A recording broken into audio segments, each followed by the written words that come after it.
धपाटा आज मी लाटून बनवला होता. त्याचं कारण सांगते. पहिल्यांदा साहित्य सांगते. इथं जिरं, हिरवी मिरची, आलं, लसूण घेतलं, ते वाटण करून घेतलं होतं. आणि इथं मी गव्हाचं पीठ, बेसनचं पीठ आणि ज्वारीचं पीठ असं मिक्स केलं होतं.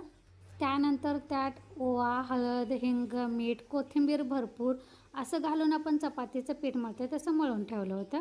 त्यानंतर जसं ओल्या कापडावर धपाटा आपण थापतो की नाही, तशा पद्धतीनं थापून पण घेतला होता.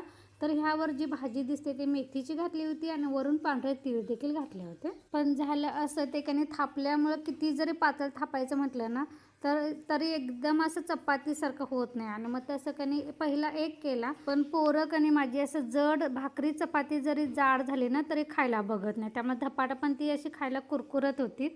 म्हणून मी काय केलं माहिती आहे, सरळ आपण चपात्या जशा लाटतोय ना तसं चपातीसारखं पीठ लावून कणी लाटून घेतलं. त्यानंतर तेल लावून कणी असं भाजून घेतलं. पण हे लाटलेले पण धपाटे इतके छान झाले होते आणि सगळीकडे समान असे झाले होते.